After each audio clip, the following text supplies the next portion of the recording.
현재 중국과 일본에서 처음 듣는 한국 관련 소식이 들려오면서 다양한 의견이 나오고 있는데요.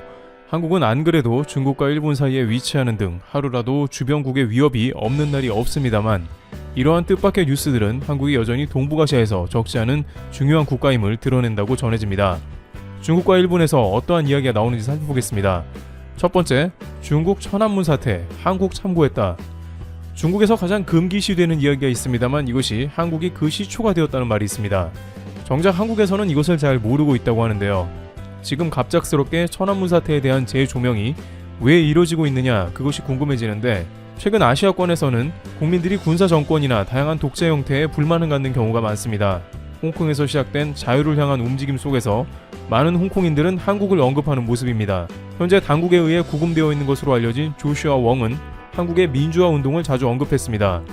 또한 태국의 반정부 시위에서는 독재를 펴는 왕정을 보면서 시민들이 시위를 벌이는 모습이 연출됐습니다. 이 가운데 K-팝 팬들은 자신들끼리 뭉쳐서 한국과 같은 민주화를 염원한다며 모금하기도 했습니다. 또한 미얀마에서도 최근 쿠데타 상황이 일어나면서 군사 독재 정권이 다시 집권하게 되는 모습이 나왔는데, 이는 한국이 7, 80년대 겪었던 일과 똑같은 상황으로 미얀마 국민들도 한국을 언급하는 일이 나오고 있습니다. 미얀마는 또한 한국 드라마를 비롯해 한국을 가장 본받고 싶은 나라로 언급하는 등 한국 이미지가 좋습니다. 여기에 최근 그들은 어렵게 투표를 통해서 민주화 정권을 세웠는데 다시 이렇게 군사 독재가 시작된다고 생각하니 한국과 같은 민주화 운동이 절실해지면서 한국이나 서방 사회에 도움을 요청하는 모습이 나오는 것입니다. 2017년에 반 푸틴 시위로 러시아조차도 한국을 모티브로 했다는 사실은 많은 이들이 모르고 있는데요. 당시 푸틴 독재를 비판하면서 시위를 주도해왔던 다양한 매체 중 팟캐스트 방송 진행자 볼코프는 한국처럼 우리도 촛불 집회를 해야 한다 라면서 한국을 언급하며, 우리도 평화롭게 모스크바에 모여 산책하듯이 인도를 따라서 네모를 그리며 돌자, 한국에서도 유모차를 끌고 피크닉 오듯 했다 라면서 평화적 시위를 모스크바에서 열기도 했습니다.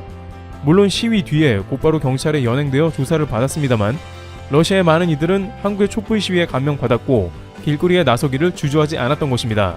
그 당시에도 민주화를 주장했던 나발리는 현재 구금되어 지금도 러시아에서 시위는 벌어지고 있는 상황입니다. 이렇게 한국은 아시아는 물론 유럽까지 영향을 끼치며 민주화의 아이콘으로 전세계에 알려지고 있습니다. 그런데 한국과 체제가 완전히 다른 중국만큼은 이러한 움직임과 관계가 없지 않냐고 생각했습니다만, 중국 역시 과거 천안문 사태에서 한국을 모티브로 이러한 운동이 펼쳐졌다고 RFA 등 일부 중국 관련한 언론에서 중국의 당시 인권 변호사 등의 인터뷰를 통해 한국의 민주화 운동의 영향을 설명하기도 했습니다. 당시 천안문 사태는 1989년에 일어났는데 시기상 2년 전에 한국의 6월 민주화 항쟁이 있었다는 것입니다. 중국 당국은 CCTV를 통해서 거의 매일 서울의 모습을 내보냈는데 중국인들이 적지 않게 영향을 받았고, 이는 곧 천안문 사태의 불씨가 되었다는 것입니다. 다만 한국은 오랜 기간 민주화 투쟁이 있어 왔기에 이는 성공적으로 군사정권을 민주화로 이양하게 된 계기가 되었지만, 중국의 경우에는 대부분의 국민들이 민주화의 개념도 전혀 모르는 상태였기 때문에 호응이 있었다고 해도 대학생들 극히 일부였으며 마땅히 지도자나 체계화된 조직체도 없었기 때문에 이는 곧 실패로 돌아갈 수밖에 없었다는 것입니다. 한국과 같이 민주화가 무엇인지 국민들 모두가 깨닫고 행동하는 모습의 국가는 매우 드문 것입니다. 그로부터 수십 년 지난 중국의 상황은 체제가 굳어졌고 현재 미국에서는 중국이 놀랄 일까지 추진하는데요. 중국 자체는 사회주의 체제로 오랜 기간 다져졌지만 이제 미국이 적극 초강수를 두는 모습이 등장했습니다. AP통신 등 외신에 따르면 마르코 루비오 공화 상원 의원과 짐 맥거번 민주 상원 의원을 비롯한 9명의 미국 의원은 여야를 초월해 이날 홍콩 민주화 운동을 노벨 평화상 후보로 추천했다고 밝혔습니다. SCMP는 이에 대해 다른 분야에서는 잘 뭉치지 않은 미국 의회가 초당적으로 중국 홍콩 정부에 대항해 한 목소리를 낸 최신 사례라고 밝혔습니다. 바이든 정부에 들어서도 중국에 대한 경계는 늦추지 않는 것이죠. 이들은 추천서에서 홍콩이 중국에 반환된 1997년부터 홍콩에서 인권과 민주주의를 옹호하고 유지해왔으며 이런 권리가 부식되는 것에 맞서 끊임없이 싸워온 운동을 후보로 추천한다고 밝혔습니다. 특정 인물이 아닌 홍콩 민주운동 자체도 노벨상 후보가 가능합니다. 노르웨이 노벨위원회는 추천 자격이 있는 인물이 당에 1월 31일까지 제시하는 인물이면 누구나 노벨 평화상 후보로 받아들여 심사하기 때문인데요. 중국 당국은 이에 대해 발끈하며 나선 상황입니다. 2010년 중국 반체제 인사인 류샤오보는 노벨상을 수상해서 중국은 노르웨이와의 최악의 외교관계로 치닫고 노르웨이산 연어 수입을 중단하는 등 경제 보복을 하며 서방사회는 내정 간섭을 하지 말라고 외치고 있습니다.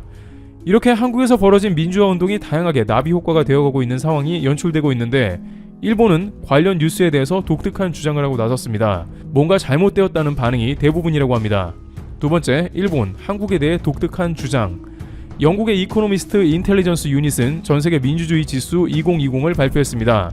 한국은 2015년에 결함 있는 민주주의 국가였다가 2020년에 완전한 민주주의 국가에 포함되었습니다. 전 세계에서 완전한 민주주의 국가는 23개국인데 한국은 23위를 차지해 다시 국격을 회복한 것입니다. 반면 홍콩과 같은 국가는 87위에 해당되어 중국의 입김이 점점 더 강해지는 모습을 보여주고 있습니다. 그런데 일본에서 이러한 뉴스가 나가자 일본 네티즌들은 한국 순위가 말이 되냐는 반응을 하고 있다는데요. 한국은 완전한 민주주의 국가가 아니고 심지어 공산화가 되어가는 국가로 평가한 것입니다. 일본 매체 프레지던트는 한국은 민주주의를 벗어난 국가가 되고 있다는 보도를 내보내면서 한국이 바이든 정부와 큰 마찰을 일으킬 것으로 봤습니다. 특히 한국의 문 대통령이 시진핑 국가주석과의 통화에서 중국 공산당 100주년을 축하한 장면을 두고 이는 필시 한국이 레드팀에 합류한 것이 아니냐는 것입니다. 또한 미국 민주당의 밥 메넨데스 차기 상원 외교위원장이 이러한 공산당 100주년 축사를 보고 낙담했으며 이러려고 미국이 한국 전쟁에서 피를 흘린 게 아니다 라면서 미국이 한국을 크게 경계하고 있다는 것입니다. 그러면서 그것은 한국과 미국이 공유하는 가치가 아니라는 점을 밥 의원이 강조했다고 덧붙였습니다. 또한 일본의 네티즌들은 한국은 무슨 일만 있으면 데모로 해결하려는 시끄러운 난리 법석을 떨고 있다면서 한국의 불매운동도 결국에는 데모해온 습성이 있어서 일본에도 돈을 달라고 떼를 쓴다고 해석하기도 했습니다. 평화적인 시위에 대해서도 민주적인 모습이라기보다는 한국의 떼쓰는 데모 문화로 몰아가는 것입니다. 그러나 이에 대해서 한국의 네티즌들은 다른 반응을 보이고 있는 장면이 나오는데요. 그러한 의례적인 인사 때문에 크게 부풀리고 있는 일본이야말로 민주적인지 의문이라는 것입니다. 특히 이번에 완전한 민주주의 국가 순위에서 일본이 한국보다도 앞서 있는 21위에 있는 게 말이 안 된다면서 삼권 분립조차 이해하지 못하는 나라에서 한국의 민주화에 대해 논하는 것은 어불성설이라는 것입니다. 최근 일본은 한국의 대법원 강제징용 판결을 한국 정부에서 무마하라며 으름장을 놨습니다. 그러나 엄연히 행정부와 사법권은 독립 주체로 영향을 끼칠 수 없음을 이해하지 못하는 것입니다. 그도 그럴 것이 일본 내각에서는 이해가 안 갈 수도 있습니다. 후쿠시마 발전소 폭발로 인한 책임을 묻기 위한 도쿄전력 직원들의 판결이 있는 당일에 일본 대법원장은 판결 이전에 오전 9시쯤 아베 총리 집무실에 15분간 들렀습니다. 그러고 나서 오후에 도쿄전력 직원은 모두 무죄로 선고된 모습이 연출되기도 했습니다. 이러한 모습은 일본 시민단체에서 총리가 사법권에 영향을 끼쳤다며 극렬히 반발하는 모습으로 연결됐습니다. 즉 일본에서는 얼마든지 대법원이나 검찰 등을 정부에서 장악할 수 있는데 한국은 왜 못하냐고 나오는 것입니다. 아베 총리 선거 유세 때에도 길거리에서 아베 그만둬를 외친 유권자는 10초 만에 경찰에 연행되기도 했으며 트위터에 독재 국가인가 라는 글이 급속하게 공유되며 일본의 현실을 보여주기도 했습니다. 따라서 한국 네티즌은 일본이야말로 독재 혹은 공산화가 되어가는 국가라면서 민주주의냐고 되묻고 있는 것입니다. 이와 같이 한국은 한중일 사이에서 외롭게 민주주의의 역사를 유지하고 있습니다. 주변 국가들은 한국 민주주의 가치를 폄하합니다만 세계적으로 한국은 완전한 민주주의에 선정되었습니다. 한국은 국민이 주인이 되어야 한다는 인식이 아시아에서 가장 강한 나라임이 분명한 것입니다. 트래블튜브 여기서 마치겠습니다. 감사합니다. 드디어 지난 4일 한국과 미국의 첫 정상통화가 이루어졌습니다.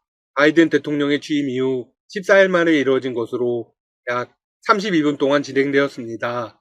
두 사람은 과연 어떤 대화를 나누었을까요? 문재인 대통령은 바이든 대통령과의 통화 후 조속히 포괄적인 대북 전략을 함께 마련해 나갈 필요가 있다는데 뜻을 모았다고 밝혔습니다. 통화 직후 문 대통령은 트위터에 이런 글을 남겼습니다. 나와 바이든 대통령은 공동의 가치에 기반한 한미 동맹을 한 차원 업그레이드하기로 약속했다. 문 대통령이 직접 가치 동맹을 강조하며 업그레이드라고 표현한 것은 바이든 행정부의 대중압박 정책에 호응하려는 취지로 분석되고 있습니다. 네, 한국에게 가장 중요한 동맹은 미국이라는 점을 강조한 것이죠. 바이든 대통령은 그동안 민주주의의 핵심 가치를 공유하는 동맹들과 연합해 중국을 견제하겠다는 의사를 공개적으로 밝혀왔습니다. 통화에서의 핵심은 두 정상이 포괄적인 대북 전략에 뜻을 모았다는 것입니다. 문 대통령은 그동안 트럼프 전 대통령, 김정은 국무위원장과 정상 담판을 통해 한반도 비핵화를 시도해왔습니다. 반면 바이든 행정부는 트럼프 전 대통령과 달리 실무 협상에서 출발하는 상향식 접근에 방점을 두었죠. 하지만 이번 통화로 새로운 방향을 찾은 것입니다. 두 정상은 한미 동맹에 관해 영내 평화 번영의 핵심 동맹이라는 점을 재확인했습니다. 한반도와 인도태평양 지역에서의 협력뿐 아니라 민주주의와 인권, 다자주의에 기여하는 포괄적 전략 동맹으로 발전시키기로 한 것이죠. 쉽게 말해서 미국에게는 한국이 최우선이라는 것입니다. 한일 관계 개선과 한미일 협력의 뜻을 모은 점도 주목할 대목입니다. 바이든 대통령은 이미 일본의 스가 총리에게도 한일 관계를 개선하라고 주문한 바 있습니다. 문재인 대통령에게도 직접적으로 언급하지는 않았지만 의원의 요청을 한 것이죠. 바이든 행정부가 한일 관계의 개선을 원하는 이유는 무엇일까요? 네, 바로 중국을 효율적으로 견제하기 위해서입니다. 그런데 우리 정부로서는 최대 교역국인 중국과의 관계 설정에 고심이 깊을 수밖에 없습니다. 다행히 정상 통화에서 중국과 관련한 구체적인 논의는 나오지 않았습니다. 중국 문제에 대해서는 협의해 나가자는 정도에서 그쳤습니다. 두 정상의 통화는 덕담도 가득했습니다. 문 대통령이 바이든 대통령의 취임 연설과 관련해 희망으로 가득 찬 미국 이야기를 완성하겠다는 의지를 느낄 수 있었다고 말하자 바이든 대통령은 그 희망이 바로 한국이라고 화답했습니다. 두 정상의 통화가 성공적으로 끝났음에도 한국 보수 언론들은 부정적인 기사를 싣는데 여념이 없습니다. 언론들은 정상통화의 보도 자료에서 상용구처럼 들어가던 한국에 대한 미국의 철통 같은 방위 공약 같은 표현이 없었다고 강조했습니다. 아예 안보라는 단어가 등장하지 않았다는 것입니다. 또한 백악관 보도 자료에 대중견제를 염두에 둔 표현이나 개념 부분이 대부분 빠졌다고 강조했습니다. 대표적인 게 인도태평양이라고 언급했죠. 인도태평양 전략은 트럼프 행정부가 아시아 태평양의 동맹국을 위협해 중국을 차단하려는 목표로 만든 전략입니다. 정상통화에서 미국은 한국을 동북아시아의 핵심 축으로 표현했다고 합니다. 그러면 다른 나라들은 어떻게 표현했을까요? 미일 동맹은 인도태평양의 주춧돌, 미국 호주 동맹은 세계의 다스로 표현했다고 합니다. 언론들이 문제 삼는 부분은 한국을 인도태평양의 핵심 축이라고 하지 않았다는 겁니다. 즉, 중국 견제 등 글로벌 전략에서 어떤 동맹을 더 중시할지 은연중 드러낸 셈이라는 게 한국 언론들의 분석이죠. 그러면서 미중 간 줄타기를 하고 있는 한국에 대한 미국의 우려가 반영된 것이라는 해석을 내놓았습니다. 언론들은 전문가들의 인터뷰를 실으면서 동맹에 대한 기대치 차이가 반영된 표현이라고 보인다고도 밝혔습니다. 한국이 쿼드 협의체 등 인도태평양 전략에 참여가 크지 않아서 한미동맹을 인도태평양의 핵심 축으로 부를 수 없다는 것입니다. 이 분석이 타당한 것일까요? 당연히 근거도 없고 논리도 빈약합니다. 만약 지금 곧바로 미국이 중국과의 단절을 압박한다면 한국은 더 곤란해집니다. 그러면 이들 언론은 어떤 기사를 실을까요? 네, 미국의 압박에 한국 경제가 무너질 거라는 기사를 내보낼 겁니다. 중국이 한국의 최대 교육국이니까요. 더욱이 미국은 쿼드를 확장해 한국을 편입시키려는 계획을 가지고 있습니다. 또 다른 전문가들은 외교 역량을 결집해 글로벌 난제를 풀려는 바이든 행정부가 동맹의 차별을 두진 않을 것이라고 강조하고 있습니다. 또한 한국은 미국의 핵심적인 동맹이라고 이야기하고 있죠. 바이든 행정부의 제이크 설리번 백악관 국가안보보좌관의 발언도 그 증거입니다. 그는 최근 브리핑에서 이렇게 밝혔습니다.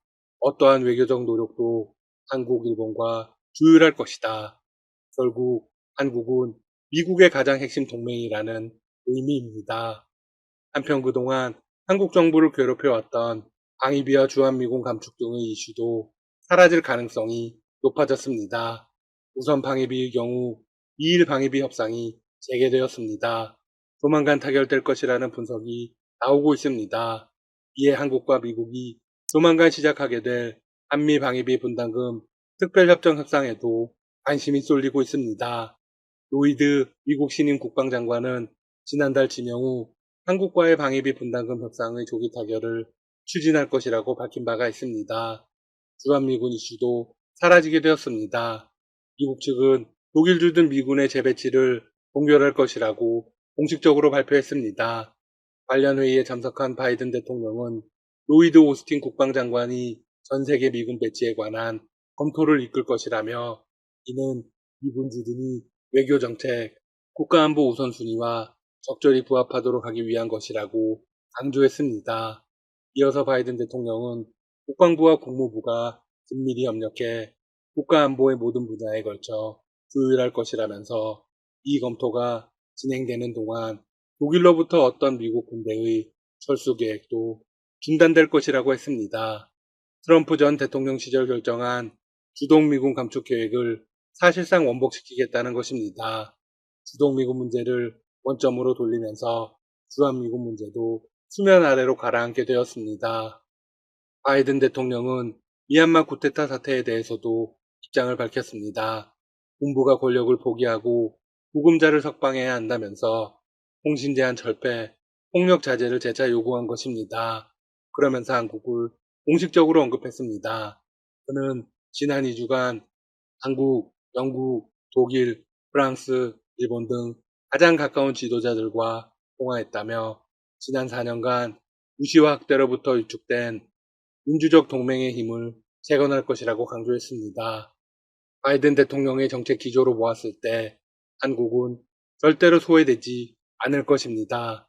지금까지 닥터시사TV였습니다. 여러분 시청해주셔서 감사합니다. 구독과 좋아요 부탁드립니다.